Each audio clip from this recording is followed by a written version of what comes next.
Stephen ക്ലാസസിന്റെ മറ്റൊരു video സെഷനിലേക്ക് എല്ലാവർക്കും സ്വാഗതം. ഇന്ന് നമ്മൾ ഡിസ്കസ് ചെയ്യാൻ പോകുന്നത് ലിവിംഗ് വേൾഡ് എന്ന ഫസ്റ്റ് ചാപ്റ്ററിന്റെ പാർട്ട് 2 ആണ്. പാർട്ട് 1-ൽ നമ്മൾ പ്രധാനമായും ഡിസ്കസ് ചെയ്തത് എന്തെല്ലാമായിരുന്നു? The difference between living and non living or the characters of living, അതായിരുന്നു നമ്മൾ പ്രധാനമായും ഡിസ്കസ് ചെയ്തത്. ഇന്ന് ഈ സെക്കൻഡ് പാർട്ടിൽ നമ്മൾ ഡിസ്കസ് ചെയ്യാൻ പോകുന്നത് ബയോഡൈവേഴ്സിറ്റി, ടാക്സോണമി കാറ്റഗറി എന്നിവയെക്കുറിച്ചാണ്. നമുക്ക് ആദ്യം എന്താണ് ബയോഡൈവേഴ്സിറ്റി എന്ന് പരിശോധിക്കാം.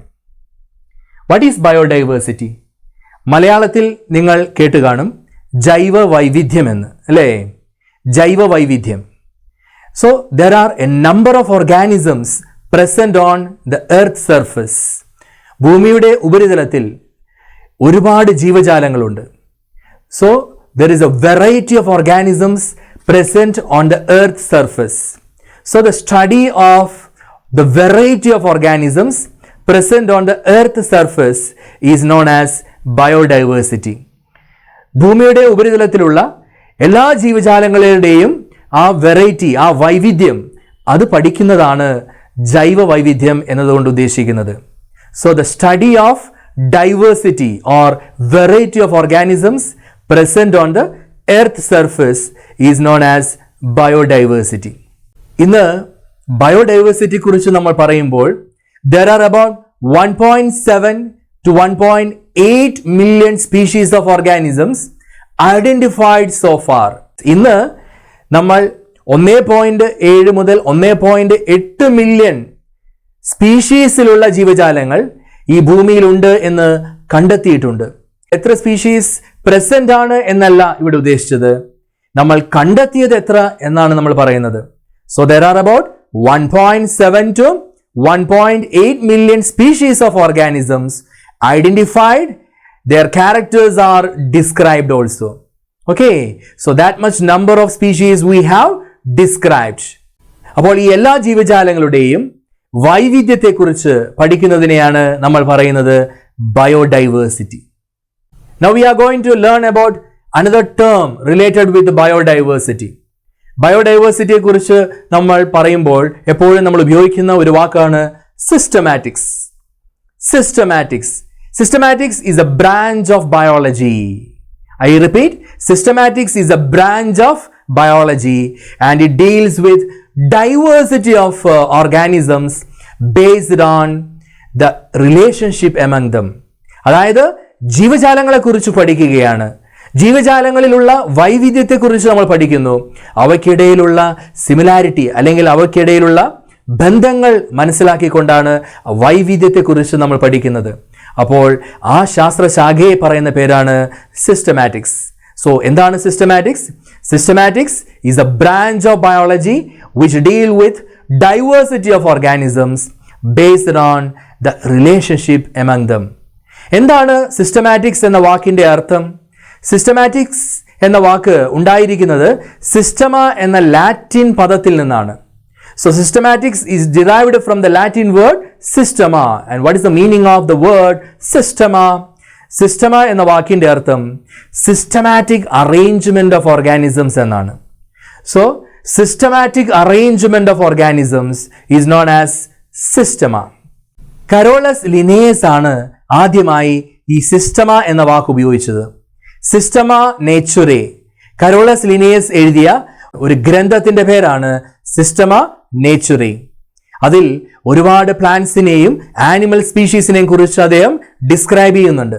അപ്പോൾ Systema Naturae, it was written by Carolus Linnaeus and in the title of that book he used the term Systema. What is the meaning of Systema? Systematic arrangement of organisms. Carolus ലിനേയസിനെ കുറിച്ച് നിങ്ങൾക്കറിയാം, അദ്ദേഹത്തെയാണ് നമ്മൾ father of ടാക്സോണമിയായി നമ്മൾ പരിഗണിക്കുന്നത്. Carolus Linnaeus അദ്ദേഹത്തിൻ്റെതായിട്ടുള്ള ഒരുപാട് contributions ഉണ്ട്. അദ്ദേഹമാണ് binomial nomenclature അഥവാ എല്ലാ ജീവജാലങ്ങളെയും പേരിടുന്ന ഒരു പ്രത്യേക സമ്പ്രദായം ഇവിടെ കൊണ്ടുവന്നത്. Carolus Linnaeus is considered as the father of taxonomy. അപ്പോൾ എന്താണ് ടാക്സോണമി എന്നായിരിക്കും നിങ്ങൾ ചിന്തിക്കുന്നുണ്ടാകാം. എന്താണ് taxonomy? Taxonomy is the study of principles and procedures in classification. പലപ്പോഴും സിസ്റ്റമാറ്റിക്സ്, ടാക്സോണമി എന്നീ പദങ്ങൾ ഇന്റർചേഞ്ചബിൾ ആയിട്ട് പലരും ഉപയോഗിക്കുന്നുണ്ട്. പക്ഷേ അത് ശരിയല്ല. ടാക്സോണമി എന്ന വാക്കിന് അതിൻ്റെതായിട്ടുള്ള ഒരു അർത്ഥമുണ്ട്. ടാക്സോണമി എന്ന് പറഞ്ഞാൽ it is the study of principles and procedures in classification, or it is a process of classification. The process of classification, classificationന്റെ ആ ഒരു പ്രക്രിയ, അതിനെ പറയുന്ന പേരാണ് ടാക്സോണമി. അതായത് ക്ലാസിഫിക്കേഷന് നമ്മൾ ഉപയോഗിക്കുന്ന എല്ലാ അടിസ്ഥാന തത്വങ്ങളും അതുപോലെ അതിൻ്റെ പ്രക്രിയയും പറയുന്ന പേരാണ് ടാക്സോണമി. ആ ഒരു ബ്രാഞ്ച് ഓഫ് സയൻസ് ആണ് ടാക്സോണമി. സിസ്റ്റമാറ്റിക്സ് പറഞ്ഞത് മറക്കില്ലല്ലോ. എന്താണ് systematics? Systematics, it is the study of diversity of organisms based on relationships. But taxonomy is different. Taxonomy, it is the process of classification, or it is the study of principles and procedures in classification. ടാക്സോണമിയെ കുറിച്ച് നമ്മൾ ഇനി കൂടുതലായി പഠിക്കാൻ പോകുന്നു. Taxonomic പ്രധാനമായും 4 important ആയിട്ടുള്ള steps ആണുള്ളത്. അടിസ്ഥാനപരമായി 4 സ്റ്റെപ്സ് ആണ് ടാക്സോണമിക്കുള്ളത്. What are the 4 different steps in taxonomy? Characterisation, identification, classification and nomenclature. I repeat, what are the steps in taxonomy? ഇതെപ്പോഴും ചോദിക്കുന്നതാണ്. The basic steps in taxonomy are characterization, identification, classification and nomenclature. മറക്കരുത്, ഇതെപ്പോഴും ചോദിക്കുന്ന ഒരു question ആണ്. ഇതിൻ്റെ answer നല്ല രീതിയിൽ നിങ്ങൾ പഠിക്കുമെന്ന് ഞാൻ വിശ്വസിക്കുന്നു. അടുത്തതായി, ആരാണ് father of taxonomy? Carolus Linnaeus. ഇനി ഈ സ്റ്റെപ്സിനെ കുറിച്ച് നമുക്ക് അല്പം ഡീറ്റെയിൽ ആയി പഠിക്കാം. ഈ 4 ബേസിക് സ്റ്റെപ്സിനെ കുറിച്ച്. ക്യാരക്ടറൈസേഷൻ എന്ന് ഞാൻ പറഞ്ഞു അല്ലേ? എന്താണ് characterisation? It is understanding the characters of organisms. ഒരു ഓർഗാനിസത്തിന്റെ എല്ലാ സ്വഭാവ സവിശേഷതകളെ കുറിച്ചും പഠിക്കുന്നത്, മനസ്സിലാക്കുന്ന ആ പ്രക്രിയ, അതിൻ്റെ പേരാണ് characterisation. Understanding the characters of organisms. ഓരോ ജീവിക്കും അതിൻ്റെതായിട്ടുള്ള ഗുണങ്ങൾ ഉണ്ടായിരിക്കും, അതിൻ്റെതായിട്ടുള്ള സ്വഭാവ സവിശേഷതകൾ ഉണ്ടാകും. അത് മനസ്സിലാക്കുന്നതാണ് ടാക്സോണമിയിലെ ആദ്യത്തെ സ്റ്റെപ്പ്. ആ സ്റ്റെപ്പിന്റെ പേരാണ് ക്യാരക്ടറൈസേഷൻ. ക്യാരക്ടറൈസേഷന് ശേഷം ഐഡന്റിഫിക്കേഷൻ എന്നൊരു സ്റ്റെപ്പ് ഉണ്ട് അല്ലേ? എന്താണ് ഐഡന്റിഫിക്കേഷൻ എന്നുകൊണ്ട് ഉദ്ദേശിക്കുന്നത്? Identification is describing the organism correctly. അതായത് എല്ലാ ക്യാരക്ടേഴ്സും മനസ്സിലാക്കിയാൽ പിന്നെ ആ ഓർഗാനിസത്തെ ഡിസ്ക്രൈബ് ചെയ്യുകയാണ് നമ്മൾ ചെയ്യുക. So describing the organism correctly and to what organism the name is attached to. അതുപോലെ തന്നെ ഈ സ്വഭാവ സവിശേഷതകളുള്ള ഓർഗാനിസം ഏത് എന്ന് നമ്മൾ തിരിച്ചറിയുന്നു. ആ തിരിച്ചറിവിന്റെ ഘട്ടത്തെയാണ് നമ്മൾ പറയുന്നത് ഐഡന്റിഫിക്കേഷൻ എന്ന്. Okay, so what is identification? Describing the organism correctly and knowing to what organism the name is attached to. And another step is classification. What do you mean by classification? Classification, it is grouping of organism into the convenient category. Grouping of organism into their convenient category. സൗകര്യപ്രദമായ ഗ്രൂപ്പുകളിലേക്ക് ഓർഗാനിസത്തെ നമ്മൾ ചേർക്കുന്ന ആ പ്രക്രിയ. ഓരോ ഓർഗാനിസത്തിന്റെയും characters മനസ്സിലാക്കി അതിനെ പ്രോപ്പറായി identify ചെയ്താൽ മാത്രമേ അതിന്റെ ഗ്രൂപ്പ് ഏതെന്ന് നമുക്ക് തിരിച്ചറിയാൻ സാധിക്കും. അങ്ങനെ അപ്രകാരം അതിന്റെ ഗ്രൂപ്പ് തിരിച്ചറിഞ്ഞ് ആ ഗ്രൂപ്പിലേക്ക് അതിനെ ആക്കുന്ന ആ പ്രക്രിയ, അതിന്റെ പേരാണ് classification. So what is classification? Classification is grouping organism into their convenient category. And finally, 4th step in taxonomy. ഏതാണ് 4th step in taxonomy? 4th step is nomenclature. So what is this nomenclature? Nomenclature is assigning name to an organism. ഒരു ഓർഗാനിസത്തിന് പേരിടുന്ന ആ പ്രക്രിയ ഉണ്ടല്ലോ, ആ പേരിടുന്ന പ്രക്രിയയാണ് നമ്മൾ പറയുന്നത് nomenclature. So by nomenclature we mean assigning name for an organism. അപ്പോൾ അവസാനമാണ് പേരിടുക, അല്ലാതെ ഏറ്റവും ആദ്യമായി നമ്മൾ പേരിടുകയാണ് ചെയ്യുക അല്ല. ടാക്സോണമി എന്നതിന് ഈ 4 സ്റ്റെപ്സ് ആണുള്ളത് അല്ലേ? Characterisation, identification, classification and finally this nomenclature. അപ്പോൾ ഈ ക്യാരക്ടറൈസേഷനിൽ തുടങ്ങി നോമൻക്ലേച്ചറിൽ അവസാനിക്കുന്നു. ഈ എല്ലാ സ്റ്റെപ്സും അതിൻ്റെ ക്രമത്തിലാണ് നമ്മൾ ടാക്സോണമിയിൽ ചെയ്യുന്നത്. ഈ ക്രമം വളരെ ഇമ്പോർട്ടൻ്റ് ആണ്. ഈ സ്റ്റെപ്സും അതുപോലെ അതിൻ്റെ ക്രമവും വളരെ നന്നായി നിങ്ങൾ പഠിക്കുക. അടുത്തതായി നോമൻക്ലേച്ചറിനെ കുറിച്ച് കൂടുതലായി നമുക്ക് മനസ്സിലാക്കാം. നോമൻക്ലേച്ചർ എന്താണ്? Assigning name to an organism. ഒരുപാട് വെർനാക്കുലർ നെയിംസ് ഇപ്പോൾ അവൈലബിൾ ആണ്. എന്താണ് വെർനാക്കുലർ നെയിംസ് എന്ന് പറഞ്ഞാൽ? കോമൺ നെയിമിനെയാണ് പറയുക വെർനാക്കുലർ നെയിം എന്ന്. അതായത് ഏത് ജീവിക്കും അതത് പ്രദേശത്ത് ആ പർട്ടിക്കുലർ ലാംഗ്വേജിൽ ഒരു പേര് പലപ്പോഴും ഉണ്ടായിരിക്കും. പക്ഷെ അങ്ങനെ പേരിടാൻ തുടങ്ങിയാൽ ടാക്സോണമിയിൽ അത് വളരെ ബുദ്ധിമുട്ടായിരിക്കും. ആ ഒരു ഓർഗാനിസത്തെ ഒരാൾ ഐഡന്റിഫൈ ചെയ്യുന്നത് പോലെ ആയിരിക്കില്ല മറ്റൊരാൾ ഐഡന്റിഫൈ ചെയ്യുന്നത്. അപ്പൊ അതുകൊണ്ട് പേരിടുന്നതിന് ഒരു യൂണിവേഴ്സൽ നെയിമിംഗ് വേണം. എല്ലാ തരത്തിലും ആക്സെപ്റ്റഡ് ആയിട്ടുള്ള ഒരു നെയിമിംഗ് പാറ്റേൺ ഇവിടെ വന്നേ തീരൂ. അതുകൊണ്ട് ഇവിടെ നോമൻക്ലേച്ചർ അഥവാ നെയിമിംഗ് പ്രോസസ്സിന് ഇവിടെ ആക്സെപ്റ്റഡ് ആയിട്ടുള്ള രണ്ട് രീതികളുണ്ട്. ഒന്ന് ICBN, മറ്റൊന്ന് ICZN. എന്താണ് ICBN എന്നതുകൊണ്ട് ഉദ്ദേശിക്കുന്നത്? ICBN എന്ന് പറഞ്ഞാൽ അതിന്റെ ഫുൾ ഫോം ആദ്യം പഠിക്കുക. എന്താണ് ഫുൾ ഫോം? എപ്പോഴും ചോദിക്കുന്നത് ഫുൾ ഫോം ആണ് കേട്ടോ. ICBN is International Code for Botanical Nomenclature. I repeat, International Code for Botanical Nomenclature. അതാണ് ICBN എന്നതിന്റെ ഫുൾ ഫോം. ഇവിടെ പ്ലാന്റ്സിനെ നെയിം ചെയ്യുന്നതിനുള്ള അടിസ്ഥാനപരമായിട്ടുള്ള റൂൾസ് ആൻഡ് റെഗുലേഷൻസ് അതാണ് ICBN എന്നുകൊണ്ട് ഉദ്ദേശിക്കുന്നത്. അതായത് ICBN it constitutes all the agreed principles and criteria for naming plants. All the agreed principles and criteria. അതായത് സ്വീകാര്യപ്രദമായ എല്ലാ തത്വങ്ങളും പ്രൊസീജിയേഴ്സും അതാണ് ഇവിടെ ഉദ്ദേശിക്കുന്നത്. സ്വീകാര്യപ്രദമായ എല്ലാ മാനദണ്ഡങ്ങളും അതാണ് ICBN എന്നുകൊണ്ട് ഉദ്ദേശിക്കുന്നത്. ഒരു പ്ലാന്റിനെ നെയിം ചെയ്യാനായി എഗ്രീഡ് പ്രിൻസിപ്പിൾസ് ആൻഡ് ക്രൈറ്റീരിയ ഉണ്ട്, അതാണ് ICBN. എന്നാൽ ICZN എന്താണ്? ഇപ്പോൾ നിങ്ങൾക്ക് മനസ്സിലായി കാണും. ICZN it is related to animals. ICZN അതിന്റെ ഫുൾ ഫോം എന്താണ്? International code for zoological nomenclature. International code for zoological nomenclature അതാണ് ICZN. and it is constituting, ICZN will constitute all the agreed principles and criteria for naming animals. അപ്പോൾ പ്ലാന്റ്സിനെ name ചെയ്യുന്നതിനാണ് ICBN, ആനിമൽസിനെ name ചെയ്യുന്നതിനാണ് ICZN ഉപയോഗിക്കുന്നത്. Okay, clear ആയല്ലോ? അടുത്തതായി binomial നോമൻക്ലേച്ചറിനെ കുറിച്ച് നമുക്ക് പഠിക്കാം. ബൈനോമിയൽ നോമൻക്ലേച്ചർ എന്ന് പറഞ്ഞാൽ എന്താണ്? ഒരു ഓർഗാനിസത്തിന് പേരിടുന്നു, പക്ഷേ ആ പേരിൽ രണ്ട് ഭാഗങ്ങൾ ഉണ്ടായിരിക്കും, അല്ലെങ്കിൽ രണ്ട് വേർഡ്സ്, രണ്ട് കോമ്പണൻസ് ഉണ്ടായിരിക്കും. അത്തരത്തിൽ പേരിടുന്ന ആ പ്രക്രിയയെ പറയുന്ന പേരാണ് ബൈനോമിയൽ നോമൻക്ലേച്ചർ. ഓർക്കുക, രണ്ട് വാക്ക് എന്നതുകൊണ്ട് ഉദ്ദേശിക്കുന്നത് രണ്ട് പേരല്ല. പേരൊന്നേ ഉള്ളൂ, പക്ഷേ അവിടെ രണ്ട് വാക്കുണ്ട്. അതാണ് ബൈനോമിയൽ നോമൻക്ലേച്ചർ. അപ്പോൾ ബൈനോമിയൽ നോമൻക്ലേച്ചർ എന്ന് പറഞ്ഞാൽ എന്താണ്? Each name has got two components. When you name an organism, you are naming that organism by using two components or two words. ഏതൊക്കെയാണ് ആ two words? One is the generic name and the other is the specific name or specific epithet. അപ്പോൾ രണ്ട് ഭാഗങ്ങളുണ്ട്. ഒന്നാമത്തെ ഭാഗം genus name ആണ്. Genus നെയിമിന്റെ പേരാണ് generic name. അതുപോലെ സ്പീഷീസ് നെയിം, സ്പീഷീസ് നെയിമിനെയാണ് എന്ത് പറയാ? സ്പെസിഫിക് എപ്പിത്തറ്റ് എന്ന് പറയും. Specific epithet.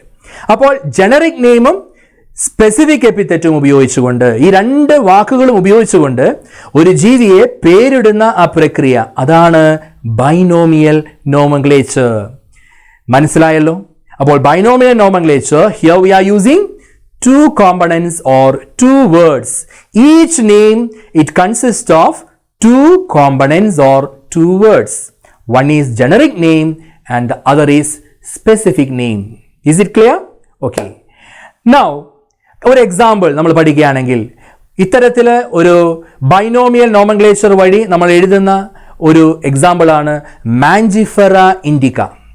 മാഞ്ചിഫെറ ഇൻഡിക്ക എന്നത് എന്തിന്റെ ശാസ്ത്രീയ നാമമാണ്? It is the scientific name of mango. And here Mangifera, it is the genus name, and Indica, that is the species name. So here genus name and species name ഇത് രണ്ടും കൂടെ ചേർന്നപ്പോൾ അതാണ് binomial nomenclature. Mangifera indica, that is the binomial nomenclature of mango. Mangifera represents the genus and Indica represents the species to which mango belongs to. Is it clear? അടുത്തതായി ഒരു important പോയിന്റിലേക്ക് ഞാൻ വരികയാണ്. Universal rules of nomenclature. ഈ കാര്യങ്ങളെല്ലാം by ഹാർട്ടായി നിങ്ങൾ പഠിക്കണം. അതായത് നോമൻക്ലേച്ചർ അല്ലെങ്കിൽ ഈ പേരിടുന്ന ഈ സമ്പ്രദായത്തിന് ഏതാനും അടിസ്ഥാനപരമായ നിയമങ്ങളുണ്ട്. ഈ യൂണിവേഴ്സൽ റൂൾസ് ഓഫ് നോമൻക്ലേച്ചർ ഇത് 4 പോയിന്റ് ആണുള്ളത്. ഈ 4 പോയിന്റും നല്ല വ്യക്തമായി നിങ്ങൾ പഠിക്കേണ്ടിയിരിക്കുന്നു. ബൈ ഹാർട്ടായി പഠിക്കണം. റെഡി? സോ ആദ്യത്തെ പോയിന്റിലേക്ക് നമുക്ക് കടക്കാം. What are the universal rules of nomenclature? Point number 1. Biological names are generally in Latin and it will be written in italics. എല്ലാ ബയോളജിക്കൽ നെയിംസും ലാറ്റിൻ ലാംഗ്വേജിലാണ്, അല്ലേ? അല്ലാതെ ഇംഗ്ലീഷിലോ മറ്റ് ലാംഗ്വേജിലോ ഒന്നുമല്ല. ലാറ്റിൻ ലാംഗ്വേജിൽ നിന്ന് ഡിറൈവ് ചെയ്യുന്നതാണ് എല്ലാ സയന്റിഫിക് നെയിംസും.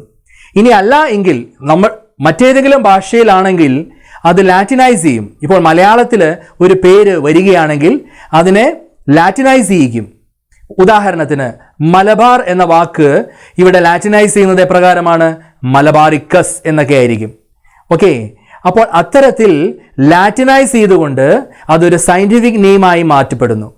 അപ്പോൾ biological names are generally in Latin and it will be written in italics and they are Latinised or derived from Latin irrespective of their origin. അപ്പോൾ ഏത് ഒറിജിൻ ആയാലും അതെല്ലാം ഫൈനലി സയന്റിഫിക് നെയിമിലേക്ക് ഉൾക്കൊള്ളിക്കണമെങ്കിൽ അത് ലാറ്റിനൈസ് ചെയ്യപ്പെടണം എന്നാണ് പറഞ്ഞു വരുന്നത്. അടുത്തതായി, the first word in the biological name represents the genus name while the second component it denotes the specific epithet. ഞാൻ പറഞ്ഞല്ലോ അല്ലേ? ആദ്യ വാക്ക് ജീനസ് നെയിം, രണ്ടാമത്തെ വാക്ക് സ്പീഷീസ് നെയിം. അപ്പോൾ 2 പോയിന്റും പഠിച്ചു കഴിഞ്ഞു. മൂന്നാമത്തെ പോയിന്റിലേക്ക് നമ്മൾ കടക്കുന്നു. എന്താണ് മൂന്നാമത്തെ പോയിന്റ് പറയുന്നത്? Both the words in A biological name when hand written, അതായത് കൈകൊണ്ടാണ് എഴുതുന്നത് എന്ന് കരുതുക. When it is hand written they are separately underlined. അതായത് സയന്റിഫിക് നെയിമിൽ ഇപ്പോൾ മാഞ്ചിഫറ ഇൻഡിക്ക എന്ന് എഴുതുമ്പോൾ ഈ 2 വാക്കും സെപ്പറേറ്റ്ലി അണ്ടർലൈൻ ചെയ്യണം. അത് സെപ്പറേറ്റ് വേർഡ്സ് ആണ് എന്നത് മാത്രമല്ല, ഇത് ലാറ്റിൻ ഒറിജിൻ ആണെന്ന് കാണിക്കുവാൻ വേണ്ടി പ്രിന്റ് ചെയ്യുകയാണെങ്കിൽ അത് ഇറ്റാലിക്സിലായിരിക്കണം പ്രിന്റ് ചെയ്യേണ്ടത്. അതായത് ചരിച്ച അക്ഷരങ്ങളിലായിരിക്കണം അത് പ്രിന്റ് ചെയ്യേണ്ടത്. അപ്പോൾ എഴുതുകയാണെങ്കിൽ സെപ്പറേറ്റ് ആയി അണ്ടർലൈൻ ചെയ്യണം, പ്രിന്റ് ചെയ്യുകയാണെങ്കിലോ ഇറ്റാലിക്സിൽ പ്രിന്റ് ചെയ്യണം. അതായത് ചരിച്ചെഴുതുന്ന ആ ഒരു മാതൃകയിൽ അത് പ്രിന്റ് ചെയ്ത് വരികയും വേണം. ലാറ്റിൻ ഒറിജിൻ ആണ് എന്ന് തെളിയിക്കുവാൻ വേണ്ടിയാണിത്. അപ്പോൾ both the words in biological name when handwritten they are separately underlined or printed in italics to indicate their Latin origin. And final last point like നമ്മൾ വരുന്നു. എന്താണ് last point? The first word, the genus, it will always start with a capital letter. ഇപ്പോൾ Mangifera എന്ന് എഴുതിയപ്പോൾ നിങ്ങൾ ശ്രദ്ധിച്ചു കാണും, M എന്ന് എഴുതിയത് ക്യാപിറ്റൽ ലെറ്ററിലായിരുന്നു. അപ്പോൾ always the genus name starts with a capital letter while the specific epithet or the species name it will start with a small letter. അപ്പോൾ Mangifera indica, okay, Mangifera indica, M is capital here, okay, but I is in small letters. ഇവിടെ മറ്റൊരു കാര്യം കൂടെ നിങ്ങൾ ഓർക്കണം. ഇവിടെ പലപ്പോഴും authors നെയിമും കൂടെ ഇവിടെ ഇൻക്ലൂഡ് ചെയ്യാറുണ്ട്. അതായത് LINN, ഈ 2 വേർഡ്സിന് ശേഷം ഓതേഴ്സ് നെയിമും പലപ്പോഴും ഇൻക്ലൂഡ് ചെയ്യാറുണ്ട്. LINN, L capital, INN small letters ആയി. അത് ആ ഓതറിനെയാണ് സൂചിപ്പിക്കുന്നത്. അതായത് ആരാണോ ഈ പർട്ടിക്കുലർ ഓർഗാനിസത്തെ ഡിസ്ക്രൈബ് ചെയ്തത് അവരുടെ പേര് അവിടെ അബ്രിവേറ്റഡ് ആയിട്ട് അത് ചുരുക്കി അവിടെ കൊടുക്കാറുണ്ട്. അപ്പോൾ ഈ യൂണിവേഴ്സൽ റൂൾസ് നല്ല രീതിയിൽ നിങ്ങൾ പഠിക്കും എന്ന് ഞാൻ കരുതുന്നു. Ready? Now we move on to the another topic. അടുത്തതായി ടാക്സോണമി കാറ്റഗറി എന്താണെന്ന് നമുക്ക് ഡീറ്റെയിൽ ആയി മനസ്സിലാക്കാം. എന്താണ് ടാക്സോണമി കാറ്റഗറി? അതറിയുന്നതിന് ആദ്യം ക്ലാസിഫിക്കേഷൻ എന്താണെന്ന് നിങ്ങളോട് ഞാൻ പറഞ്ഞിട്ടുണ്ട് അല്ലേ? എന്താണ് classification? grouping of organisms into convenient category, that is called classification. അപ്പോൾ ഈ ക്ലാസിഫിക്കേഷൻ എന്ന ഈ പ്രക്രിയ അത് ഒരു സിംഗിൾ സ്റ്റെപ്പ് പ്രോസസ് അല്ല. ക്ലാസിഫിക്കേഷൻ എന്നുള്ളത് ഒരു സിംഗിൾ സ്റ്റെപ്പ് പ്രോസസ് അല്ല. It involves A hierarchy of steps. ഒരു ഹൈറാർക്കി, അതായത് ഒരു ക്രമപ്പെടുത്തിയ ഒരുപാട് സ്റ്റെപ്പുകൾ അടങ്ങിയ ഒന്നാണ് ഈ ക്ലാസിഫിക്കേഷൻ. ഒരുപാട് സ്റ്റെപ്പുകളിലൂടെ നമ്മൾ കടന്നുപോയാൽ തന്നെ നമുക്ക് ക്ലാസിഫിക്കേഷൻ പൂർണ്ണമാകൂ. ഈ ക്ലാസിഫിക്കേഷൻ്റെ ഓരോ സ്റ്റെപ്പിനെയും നമ്മൾ പറയുന്നത് കാറ്റഗറി എന്നാണ്. ക്ലാസിഫിക്കേഷൻ്റെ ഓരോ സ്റ്റെപ്പും ഒരു റാങ്കായി നമുക്ക് കണക്കാക്കാം. ആ ഓരോ സ്റ്റെപ്പിനെയും നമ്മൾ കാറ്റഗറി എന്ന് പറയാം. ടാക്സോണമിയിലാണ് ക്ലാസിഫിക്കേഷൻ ചെയ്യുന്നത്, നിങ്ങൾക്കറിയാമല്ലോ. അതുകൊണ്ട് ടാക്സോണമിയിൽ കൺസിഡർ ചെയ്യുന്ന ഇത്തരം കാറ്റഗറീസിനെയെല്ലാം നമുക്ക് എന്ത് പേര് വിളിക്കാം? ടാക്സോണമി കാറ്റഗറി എന്ന് പറയാം. അപ്പോൾ ഇപ്പോൾ നമ്മൾ പരിഗണിക്കുന്ന കാറ്റഗറികളെല്ലാം തന്നെ ടാക്സോണമിയുടെ ഭാഗമാണ്. ടാക്സോണമിയുടെ ഭാഗമായ കാറ്റഗറികൾ ആയതുകൊണ്ട് ആ കാറ്റഗറികളെയെല്ലാം നമ്മൾ ടാക്സോണമി കാറ്റഗറി എന്ന് പറയുന്നു. വ്യക്തമായോ? അതായത് ക്ലാസിഫിക്കേഷൻ ഒരു സിംഗിൾ സ്റ്റെപ്പ് പ്രോസസ് അല്ല, അതിൽ ഒരുപാട് സ്റ്റെപ്സ് ഉണ്ട്. അതിൽ ഓരോ സ്റ്റെപ്പിനെയും കാറ്റഗറിയായി നമുക്ക് പരിഗണിക്കാം. ആ കാറ്റഗറികൾ ഓരോ റാങ്കാണ്. ഈ കാറ്റഗറികൾ അത് ടാക്സോണമിയുടെ ഭാഗമായതുകൊണ്ട് എല്ലാ കാറ്റഗറിയെയും ഇവിടെ നമ്മൾ ടാക്സോണമി കാറ്റഗറി എന്ന് പറയുന്നു. ഇനി അടുത്തതായി ഓരോ ഓർഗാനിസത്തിനും ഇത്തരത്തിലുള്ള ടാക്സോണമി കാറ്റഗറീസ് നമ്മൾ പരിഗണിക്കുമ്പോൾ അവ ഒരു ഹൈറാർക്കി ആയിട്ടാണ് നമ്മൾ അവയെ പരിഗണിക്കുന്നത്. ഒരു കൃത്യമായ ഒരു ഓർഡർ ഉണ്ട് അവയ്ക്ക്, ഒരു ക്രമമുണ്ട് അവയ്ക്ക്. ഓരോ ഓർഗാനിസവും ഉൾപ്പെടുന്ന എല്ലാ ടാക്സോണമി കാറ്റഗറിയെയും ഉൾപ്പെടുത്തി നമ്മൾ പറയുന്ന പേരാണ് ടാക്സോണമിക് ഹൈറാർക്കി. ഏതൊരു ഓർഗാനിസവും ഉൾപ്പെടുന്ന എല്ലാ ടാക്സോണമിക് കാറ്റഗറീസിനെയും ഹൈറാർക്കി ആയിട്ട് അറേഞ്ച് ചെയ്താൽ അതാണ് ടാക്സോണമിക് ഹൈറാർക്കി. കൃത്യമായോ? All the taxonomic categories together constitute a taxonomic hierarchy. Each taxonomic category, ഇപ്പോൾ നമ്മൾ പരിഗണിക്കുന്ന ഓരോ ടാക്സോണമിക് കാറ്റഗറിയെയും അടുത്തതായി ഞാൻ പറയുന്നു, ഓരോ ടാക്സോണമിക് കാറ്റഗറിയെയും നമുക്ക് ടാക്സോൺ എന്ന് നമുക്ക് പറയാം. ഇവ യൂണിറ്റ് ഓഫ് ക്ലാസിഫിക്കേഷൻ ആണ്. ക്ലാസിഫിക്കേഷൻ്റെ ഓരോ ചെറിയ ചെറിയ ഘടകങ്ങളാണ് ഓരോ ടാക്സോണമി കാറ്റഗറിയും. അതുകൊണ്ട് ഓരോ ടാക്സോണമി കാറ്റഗറിയെയും യൂണിറ്റ് ഓഫ് ക്ലാസിഫിക്കേഷൻ അഥവാ ടാക്സോൺ എന്ന് നമുക്ക് പറയാൻ സാധിക്കും. ടാക്സോൺ എന്നതിൻ്റെ പ്ലൂരലാണ് ടാക്സ. അപ്പോൾ എന്താണ് taxon? Any taxonomy category can be considered as A taxon. Each taxonomic category referred to as a unit of classification is known as taxon. അപ്പോൾ നിങ്ങളോട് ചോദിക്കുകയാണ് എന്താണ് യൂണിറ്റ് ഓഫ് ക്ലാസിഫിക്കേഷൻ എന്ന്. എങ്കിൽ നിങ്ങളുടെ ഉത്തരം എന്തായിരിക്കും? അതാണ് taxon. Unit of classification is taxon. അപ്പോൾ ടാക്സോൺ എന്ന് പറയുമ്പോൾ അത് ഏത് ടാക്സോണമി കാറ്റഗറി ആകാം, അത് ചെറുതാകാം വലുതാകാം. ഈ ഗ്രൂപ്പിംഗ് അല്ലെങ്കിൽ ഇത്തരത്തിൽ നമ്മൾ ക്ലാസിഫിക്കേഷനിൽ നമ്മൾ പരിഗണിക്കുന്ന ടാക്സോണമിക് കാറ്റഗറികൾക്ക് പല ലെവലിലും പലതരത്തിലുള്ള ടാക്സോണമിക് കാറ്റഗറികളാണുള്ളത്. അവയ്ക്ക് വലിപ്പ വ്യത്യാസങ്ങളുണ്ട്. അപ്പോൾ ടാക്സോണമിക് കാറ്റഗറികൾ എത്ര ചെറുതായാലും എത്ര വലുതായാലും അവയെല്ലാം തന്നെ ടാക്സോണായി നമുക്ക് പരിഗണിക്കാം. അവ യൂണിറ്റ് ഓഫ് ക്ലാസിഫിക്കേഷൻ ആണ്. ഇനി അടുത്തതായി ടാക്സോണമിക് ഹൈറാർക്കിയെ കുറിച്ച് കൂടുതൽ അറിയാൻ നമുക്ക് ഈ ചിത്രം പരിചയപ്പെടാം. ഇവിടെ നോക്കൂ, ടാക്സോണമിക് ഹൈറാർക്കിയാണ് റെപ്രസെൻ്റ് ചെയ്തിരിക്കുന്നത്. സ്പീഷീസിൽ നിന്ന് തുടങ്ങി കിങ്ഡം വരെ വ്യത്യസ്തമായ ടാക്സോണമിക് കാറ്റഗറികളിൽ ഓരോ ജീവിയും ഉൾപ്പെടുന്നതായി നമുക്ക് കാണുവാനായിട്ട് സാധിക്കും. 7 ടാക്സോണമിക് കാറ്റഗറി, ഇവിടെ പറഞ്ഞിരിക്കുന്ന 7 ടാക്സോണമിക് കാറ്റഗറിയും ഏതൊരു ജീവിക്കും പരിഗണിക്കാവുന്നതാണ്. ഏത് ജീവി ആയിക്കോട്ടെ, അതെത്ര ചെറുതോ എത്ര വലുതോ ആയിക്കോട്ടെ, അവയെല്ലാം ഉൾപ്പെടുന്ന ഒരു സ്പീഷീസ് ഉണ്ടായിരിക്കും. സ്പീഷീസിനും അപ്പുറത്ത് അതിനേക്കാളും ഹയർ കാറ്റഗറിയായി ജീനസും പിന്നെ അതിലും വലുതായി ഫാമിലിയും ഓർഡറും ക്ലാസും ഫൈലവും കിങ്ഡവും നമുക്ക് പരിഗണിക്കാവുന്നതാണ്. അടുത്തതായി ഈ ടാക്സോണമിക് ഹൈറാർക്കിയെ യഥാർത്ഥത്തിൽ ഒരു അസെൻഡിങ് ഓർഡറിൽ നമുക്ക് റെപ്രസെന്റ് ചെയ്യാം. അസെൻഡിങ് ഓർഡർ എന്ന് പറഞ്ഞാൽ താഴെ നിന്ന് മേലേക്ക് ആ ക്രമത്തിൽ നമ്മൾ ടാക്സോണമിക് ഹൈറാർക്കിയെ റെപ്രസെന്റ് ചെയ്യുമ്പോൾ ഇതാ ഇപ്രകാരമാണ്. ഏറ്റവും ലോവസ്റ്റ് ലെവലിൽ നമ്മൾ പരിഗണിക്കുന്നത് സ്പീഷീസ് ആയിരിക്കും. സ്പീഷീസ് എന്നത് it is the lowest taxonomic category. ഏറ്റവും സ്മോളസ്റ്റ് ടാക്സോണമിക് കാറ്റഗറിയുമാണ് സ്പീഷീസ്. ലോവസ്റ്റുമാണ്, സ്മോളസ്റ്റുമാണ്. സ്പീഷീസിന് ഹയർ ആയിട്ടുള്ള ടാക്സോണമിക് കാറ്റഗറിയാണ് ജീനസ്. ജീനസിനും ഹയർ ടാക്സോണമിക് കാറ്റഗറിയാണ് family. Higher to family there is order, then there is class, phylum and kingdom. So these are the 7 taxonomic categories arranged in a hierarchy, in an ascending order. ഒരു ascending ഓർഡറിൽ ക്രമപ്രകാരം നമ്മൾ എല്ലാ taxonomic കാറ്റഗറീസിനെയും arrange ചെയ്തതായി നിങ്ങൾക്ക് ഇവിടെ കാണുവാൻ സാധിക്കും. ഇതിനെയാണ്, ഈ റെപ്രസെൻറ്റേഷനെയാണ് നമ്മൾ പറയുന്നത് ടാക്സോണമിക് ഹൈറാർക്കി എന്ന്. അപ്പോൾ വ്യക്തമായല്ലോ, ഒരു ടാക്സോണമിക് ഹൈറാർക്കിയിൽ ഇതുപോലെ സ്പീഷീസ് മുതൽ കിങ്ഡം വരെ നമുക്ക് പരിഗണിക്കേണ്ടി വരും. ഇത് വളരെ ഇമ്പോർട്ടൻ്റ് ആണ്. പലപ്പോഴും ഒരു fill in the blank question ആയിട്ട് ഈ ടാക്സോണമിക് ഹൈറാർക്കി എപ്പോഴും നിങ്ങളോട് ചോദിക്കുന്നതാണ്. ബൈ ഹാർട്ടായി പഠിക്കുക. ഈ സീക്വൻസ് വളരെ ഇമ്പോർട്ടൻ്റ് ആണ്. ഓക്കെ, അടുത്തതായി നമ്മൾ ഓരോന്നും ഡീറ്റെയിൽ ആയി പഠിക്കാൻ പോവുകയാണ്. ഈ ടാക്സോണമിക് ഹൈറാർക്കിയിലെ സ്പീഷീസ് മുതൽ കിങ്ഡം വരെ ഓരോന്നും. ആദ്യം സ്പീഷീസ് എന്താണെന്ന് നമുക്ക് മനസ്സിലാക്കാം.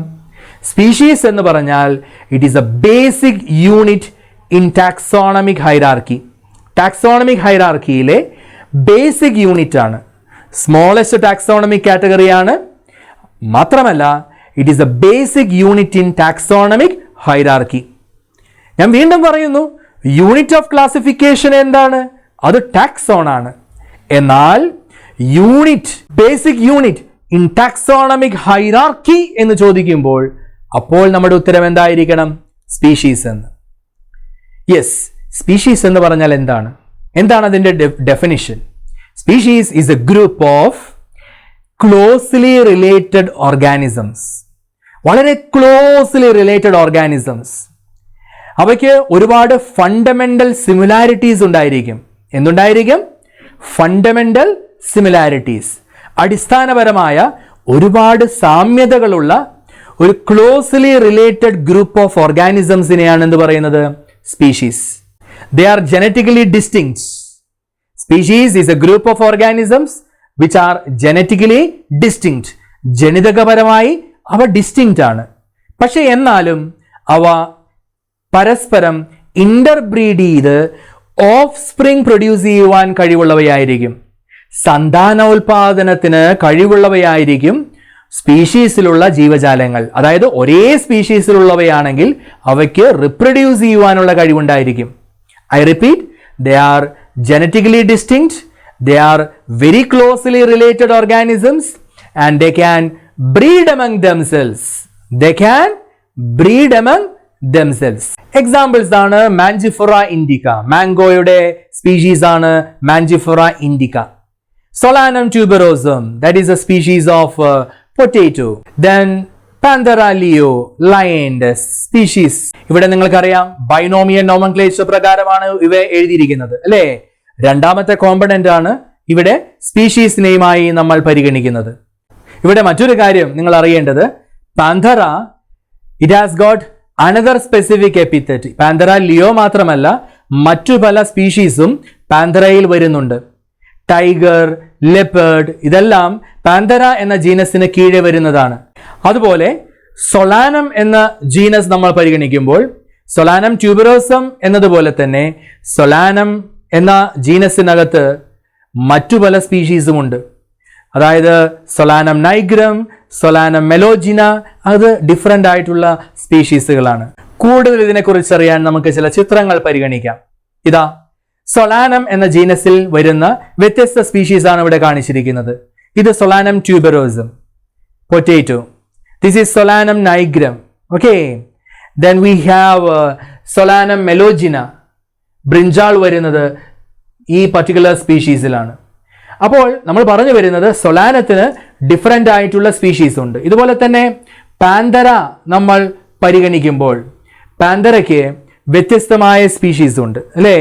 അതായത് Panthera Leo, that is lion, Panthera Tigris, that is tiger, then there is Panthera pardus or leopard. അപ്പോൾ പാന്തറ എന്ന ജീനസിൽ ഇവിടെ കാണിച്ചതുപോലെ വ്യത്യസ്തമായ സ്പീഷീസ് ഉണ്ട്. പാന്തറ എന്ന ജീനസിൽ വ്യത്യസ്തമായ സ്പീഷീസ് ഉണ്ട്. പക്ഷേ ആ സ്പീഷീസിനെല്ലാം സിമിലാരിറ്റി ഉള്ളത് കൊണ്ടാണ് അവ ഒരൊറ്റ ജീനസിലേക്ക് ഉൾപ്പെടുത്തിയിരിക്കുന്നത്. അതുപോലെ തന്നെയാണ് സൊളാനത്തിൻ്റെ കാര്യത്തിലും. സൊളാനം എന്ന ജീനസിൽ വ്യത്യസ്തമായ സ്പീഷീസ് ഉണ്ട്. പക്ഷേ സിമിലർ ആയിട്ടുള്ള സ്പീഷീസിനെ ഒരൊറ്റ ജീനസിലേക്ക് ഉൾപ്പെടുത്തുന്നു. അടുത്തത് ജീനസ് എന്താണെന്ന് നമുക്ക് കൂടുതലായിട്ട് അറിയാം. എന്താണ് genus? Genus comprises A group of related species. Genus comprises A group of related species. And ഒരു ജീനസിന് അകത്തുള്ള സ്പീഷീസ് തമ്മിൽ ഒരുപാട് സിമിലാരിറ്റീസ് ഉണ്ടാകും അല്ലേ? മറ്റൊരു ജീനസിലുള്ള സ്പീഷീസ് കമ്പയർ ചെയ്യുമ്പോൾ അല്ലെങ്കിൽ അവരായി കമ്പയർ ചെയ്യുമ്പോൾ ഈ ഒരു പർട്ടിക്കുലർ ജീനസിലുള്ള സ്പീഷീസിന് അവർക്ക് സിമിലാരിറ്റീസ്, അവരുടെ ഷെയർ ചെയ്യുന്ന ക്യാരക്ടേഴ്സ് കൂടുതലായിരിക്കും. അതാണ് ഇവിടെ പറഞ്ഞിരിക്കുന്നത്. അതായത് genus comprises A group of related species which has more characters in common in comparison with species of the other genera. മറ്റൊരു ജീനസിലുള്ള സ്പീഷീസുമായിട്ട് കമ്പയർ ചെയ്യുമ്പോൾ ഒരു പർട്ടിക്കുലർ ജീനസിലുള്ള സ്പീഷീസിന് കൂടുതൽ സിമിലാരിറ്റി ഉണ്ടായിരിക്കും. So genus is a group of related species. Potato brinjal, they are two different species belonging to the genus Solanum, and I repeat, Panthera has got different species like Panthera leo, Panthera pardus, Panthera tigris. So because of their similarity, because of their common features, they are grouped in a single genus called Panthera. Is it clear? ഇനി മറ്റൊരു കാര്യം, Panthera differs from another genus called Felis. Panthera എന്ന genus പോലെ മറ്റൊരു genus ആണ് Felis. Felis എന്ന ജീനസിലാണ് Katz ഒക്കെ വരുന്നത്. അപ്പോൾ കാറ്റ്സ് ഉൾപ്പെടുന്ന ഫെലിസുമായിട്ട് പാന്തറ വളരെയധികം വ്യത്യസ്തത പുലർത്തുന്നുണ്ട്. അടുത്തതായി ഫാമിലി എന്താണെന്നാണ് നമ്മൾ മനസ്സിലാക്കാൻ പോകുന്നത്. ഫാമിലി എന്ന് പറഞ്ഞാൽ ജീനസിനേക്കാളും ഹയർ ടാക്സോണമിക് കാറ്റഗറിയാണ്. Family has a group of related genera. ജീനസിന്റെ പ്ലൂറലാണ് ജനറ എന്നറിയാമല്ലോ. So family has got a group of related genera and they have still less similarities as compared to the genus and species. ഇതെന്താണ് ഇതിൻ്റെ അർത്ഥമെന്ന് മനസ്സിലായോ? അതായത് taxonomic category higher ആകുന്നതിനനുസരിച്ച് അവിടെ similarities കുറഞ്ഞു വരും. അതായത് ഒരു സ്പീഷീസിലുള്ള ജീവജാലങ്ങൾക്ക് കൂടുതൽ സിമിലാരിറ്റി ഉണ്ടാകും. എന്നാൽ ഒരു ജീനസിലേക്ക് വരുമ്പോൾ അവിടെ സിമിലാരിറ്റീസ് കുറയുന്നു. അതിനും ഹയർ കാറ്റഗറി ആയിട്ടുള്ള ഫാമിലിയിൽ എത്തുമ്പോൾ വീണ്ടും സിമിലാരിറ്റി കുറയുന്നു. So family has got still less number of similarities compared with the genus and species. മറ്റൊരു കാര്യം നിങ്ങളുടെ ശ്രദ്ധയിൽ കൊണ്ടുവരാൻ ആഗ്രഹിക്കുന്നു. അതായത് സൊളാനം എന്ന ജീനസ് പോലെ മറ്റു പല ജീനസുകളുമുണ്ട്. അതായത് പെറ്റൂണിയ, ഡെറ്റ്യൂറ. ഈ സൊളാനം, പെറ്റൂണിയ, ഡെറ്റ്യൂറ ഈ എല്ലാ ജനതകളും അവയ്ക്ക് ഒരുപാട് സിമിലാരിറ്റീസ് ഉണ്ട്. അതുകൊണ്ടാണ് അവരൊറ്റ ഫാമിലിയിലേക്ക് ഉൾപ്പെടുത്തിയിരിക്കുന്നത്. അവർ വരുന്ന ഫാമിലിയുടെ പേരാണ് സൊളാനേസിയേ. അപ്പോൾ സൊളാനേസിയേ എന്ന ഫാമിലി, അതിനകത്ത് വരുന്ന ജനറയാണ്, ജീനസുകളാണ് സൊളാനം, പെറ്റൂണിയ, ഡെറ്റ്യൂറ. അതുപോലെ തന്നെ ജീനസ് പാന്തറ, അതിലാണ് ലയൺ, ടൈഗർ, ലെപ്പേർഡ് ഒക്കെ വരുന്നത് അല്ലേ? ഈ പാന്തറയും അതുപോലെ തന്നെ മറ്റൊരു ജീനസാണ് ഫെലിസ്. ഞാൻ നേരത്തെ സൂചിപ്പിച്ചു, കാറ്റ്സ് വരുന്ന ജീനസാണ് ഫെലിസ്. അപ്പോൾ പാന്തറയും ഫെലിസും ഉൾപ്പെട്ടിരിക്കുന്നത്, അവയ്ക്ക് കോമൺ ആയിട്ടുള്ള ഏതാനും ഫീച്ചേഴ്സ് ഉള്ളത് കൊണ്ട് അവർ ഉൾപ്പെട്ടിരിക്കുന്നത് ഒരു ഹയർ ആയിട്ടുള്ളൊരു ഫാമിലിയിലാണ്. ആ ഫാമിലിയുടെ പേരാണ് ഫെലിഡേ. ഓക്കെ, ഫെലിഡേ പോലെ മറ്റൊരു ഫാമിലി ഉണ്ട്, കാനിഡേ. കാനിഡയിലാണ് ഡോഗ്സ് വരുന്നത്. കൂടുതൽ അറിയാൻ അടുത്ത സ്ലൈഡിലേക്ക് നമുക്ക് പോകാം. ഇതാ ഫെലിഡേ എന്ന ഫാമിലി ഇവിടെ കാണിച്ചിരിക്കുന്നു അല്ലേ? ഈ ഫെലിഡേ എന്ന ഫാമിലിയിലാണ് ഞാൻ നേരത്തെ സൂചിപ്പിച്ചതുപോലെ ജീനസ് പാന്തറയും ഫെലിസും വരുന്നത്. പാന്തറയിലാണ് നമ്മൾ പരിഗണിച്ച ലയൺ, ടൈഗർ, ലെപ്പേർഡ്. എന്നാൽ ഫെലിസിലാണ് കാറ്റ്സ് വരുന്നത്. Is it clear? പക്ഷേ ഫെലിഡേ ഫെലിഡയിൽ നിന്നും തീർത്തും വ്യത്യസ്തരാണ് കാനിഡേ. ആൻഡ് കാനിഡേ, അതിലാണ് കാനിസ് എന്ന ജീനസ് ഉള്ളത്. കാനിസ് എന്ന ജീനസിലാണ് ഡോഗ്സ് വരുന്നത്. അപ്പോൾ ഇവിടെ കാര്യങ്ങൾ വ്യക്തമാണ് എന്ന് ഞാൻ കരുതുന്നു. നമുക്ക് അടുത്ത സ്ലൈഡിലേക്ക് വരാം. അടുത്തതായി ഓർഡർ എന്താണെന്ന് മനസ്സിലാക്കാം. ഫാമിലിക്കും ഹയർ ആയിട്ടുള്ള ടാക്സോണമിക് കാറ്റഗറിയാണ് order. Order is an assemblage of families and it exhibit a few similar characters. Similarity കുറഞ്ഞു വരും അല്ലേ? ഫാമിലിയേക്കാളും സിമിലാരിറ്റി കുറവാണ് എവിടെ? ഒരു ഓർഡർ ആയിട്ട് നമ്മൾ കൺസിഡർ ചെയ്യുമ്പോൾ ആ ടാക്സോണമിക് കാറ്റഗറിയിൽ സിമിലാരിറ്റീസ് കുറവാണ്, താരതമ്യേന കുറവാണ് എന്ന് നമുക്ക് പറയാൻ സാധിക്കും. So the similar characters are less in number compared to the different genera included in a family. അപ്പോൾ ഒരു ഫാമിലിയിലെ ജനറകൾ തമ്മിലുള്ള സിമിലാരിറ്റിയേക്കാൾ കുറവ് സിമിലാരിറ്റി ആയിരിക്കും ഒരു ഓർഡറിനകത്ത് നമുക്ക് കണ്ടെത്തുവാനായിട്ട് സാധിക്കുക. ഇവിടെ മറ്റൊരു കാര്യം പറയുന്നത് plant families like Convolvulaceae and Solanaceae, they are included in the order Polymoniales, mainly based on the common features. അപ്പോൾ കോമൺ ഫീച്ചേഴ്സ് കാരണമാണ് ഒരു കോമൺ ആയിട്ടുള്ള ഒരു ഓർഡറിൽ ഇവർ ഉൾപ്പെടുത്തിയിരിക്കുന്നത്. ആരെ? കൺവോൾവുലേസിയേ ആൻഡ് സൊലാനിയേസിയേ എന്ന ഈ രണ്ട് ഫാമിലികളെ കോമൺ ആയിട്ടുള്ള ഒരു ഓർഡറിൽ ഉൾപ്പെടുത്തുന്നതിന് കാരണം അവരുടെ കോമൺ ആയിട്ടുള്ള ഫീച്ചേഴ്സ് ആണ്. ഇതുപോലെ തന്നെയാണ് കാർണിവോറ എന്ന ഓർഡറിൽ ഫാമിലീസായ ഫെലിഡേയും കാനിഡേയും ഉൾപ്പെടുത്തിയിരിക്കുന്നത്. അടുത്ത സ്ലൈഡ് വരുമ്പോൾ നിങ്ങൾക്ക് കൂടുതൽ വ്യക്തമാകും. പോളിമോണിയേൽസ് എന്ന ആ ഓർഡറിനകത്താണ് ഫാമിലീസ് ആയിട്ടുള്ള കൺവോൾവുലേസിയയും സൊലാനിയേസിയയും വരുന്നത്. അടുത്തതായി class it includes related orders. ഏത് ടാക്സോണമിക് കാറ്റഗറിയിലും നമുക്ക് ഇതുപോലെ പറയാം. തൊട്ട് താഴെയുള്ള ഇവയുടെ റിലേറ്റഡ് ആയിട്ടുള്ള ഗ്രൂപ്പ് ആയിരിക്കും എന്ന് നമുക്ക് പറയാൻ സാധിക്കും. അപ്പോൾ class it include related orders.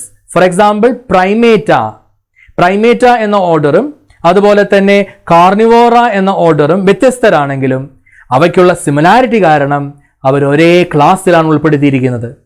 പ്രൈമേറ്റ എന്ന ഓർഡറിലാണ് ആരെല്ലാം വരുന്നത്? പ്രൈമേറ്റയിലാണ് മങ്കി, ഗൊറില്ല, ഗിബൺ എല്ലാം വരുന്നത് അല്ലേ?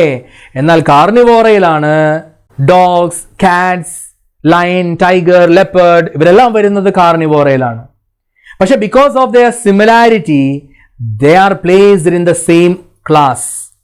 So Primata is a different order, Carnivora is a different order, but even though they are different, because of their similarity they are placed in the same class. ഏത് ക്ലാസ്സിലാണ് അവർ ഉൾപ്പെടുന്നത്? Class Mammalia. അടുത്തതായി ഞാൻ പറഞ്ഞത് ഇവിടെ നിങ്ങൾക്ക് ചിത്രത്തിൽ കാണാം. Primata and Carnivora, they are placed in Mammalia. Next is phylum. Related classes, they constitute a higher category called phylum. Chordata എന്ന ഫൈലത്തെ കുറിച്ച് നിങ്ങൾ കേട്ട് കാണും. Chordata എന്ന ഫൈലം അതിൽ ഉൾപ്പെടുന്നവരാണ് ഫിഷസ്, ആംഫിബിയൻസ്, റെപ്റ്റൈൽസ്, ബേർഡ്സ്. ഇവരെല്ലാം തന്നെ ഒരൊറ്റ ഫൈലത്തിലാണ് വരുന്നത്. Even though they are different classes, because of their similarity they are placed in the same phylum called phylum Chordata. ഒരുപക്ഷെ ഒരു നോട്ടോകോഡിന്റെ പ്രസൻസ്, അതായത് ഒരു ബാക്ക് ബോണിന്റെ പ്രസൻസ് ആണ് ഇവരെ എല്ലാവരെയും ഒരൊറ്റ ഫൈലത്തിലേക്ക് ഒരുമിപ്പിച്ചത്. എല്ലാവരും വ്യത്യസ്തമായ ക്ലാസ്സസിലാണ് വരുന്നതെങ്കിലും, അതായത് fishes, amphibians, reptiles, birds, they are all belonging to different classes, but they are placed in the same phylum Chordata because of their similarities, or because of their basic similarity called presence of notochord. Is it clear? ഇതുപോലെ തന്നെ plan classification നമ്മൾ സംസാരിക്കുമ്പോൾ അവിടെ phylum എന്നുള്ള വാക്കല്ല ഉപയോഗിക്കുക. അവിടെ നമ്മൾ ഉപയോഗിക്കുന്ന വാക്കാണ് division. So here in plant classification, classes with a few similar characters, they will be placed in division. Okay. Now here we can see Chordata. ഞാൻ പറഞ്ഞ കാര്യമാണ്, Chordataയിലാണ് ഈ എല്ലാ ക്ലാസ്സസും വരുന്നത്. Because of their similarity, all these classes they are placed in the phylum Chordata. What is a kingdom? Kingdom നിങ്ങൾക്കറിയാം, it is the highest taxonomic category. It is an assemblage of phyla. Related phyla'യുടെ അസംബ്ലേജിനെയാണ് നമ്മൾ പറയുന്നത് kingdom എന്ന്. So kingdom, it is an assemblage of related phyla. Animal kingdom, plant kingdom എന്നെല്ലാം നിങ്ങൾ കേട്ട് കാണും. All animals belong to a highest taxonomic category called Animalia. All the plants belong to the highest taxonomic category called Plantae.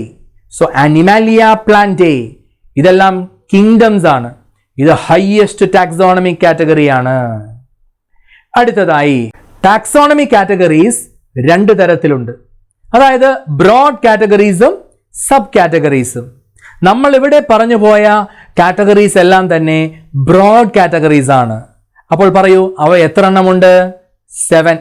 So there are 7 taxonomic categories which are obligate or compulsory, or they are called broad categories. എല്ലാ ജീവജാലങ്ങൾക്കും പരിഗണിക്കാവുന്നവയായതുകൊണ്ടാണ് ഇവയെ obligate categories എന്ന് പറയുന്നത്, അല്ലെങ്കിൽ broad categories എന്ന് പറയുന്നത്. So there are 7 broad categories and there are also subcategories. ഇപ്പോൾ subphylum, subclass, suborder, subfamily എന്നെല്ലാം നമ്മൾ പറയുന്നു. അതെല്ലാം തന്നെ സബ് കാറ്റഗറീസ് ആണ്. സബ് കാറ്റഗറീസ് ഉണ്ടാകണമെന്ന് നിർബന്ധമില്ല, പക്ഷേ തീർച്ചയായും ക്ലാസിഫിക്കേഷനിൽ ബ്രോഡ് കാറ്റഗറീസ് ഉണ്ടായിരിക്കും. ടാക്സോണമിക് ഹൈറാർക്കിയെ കുറിച്ച് ഒരു പോയിന്റ് വളരെ ഇമ്പോർട്ടൻ്റ് ആണ്, ഞാൻ നേരത്തെ സൂചിപ്പിച്ചു. അതായത് lower the taxa there are more characters in common.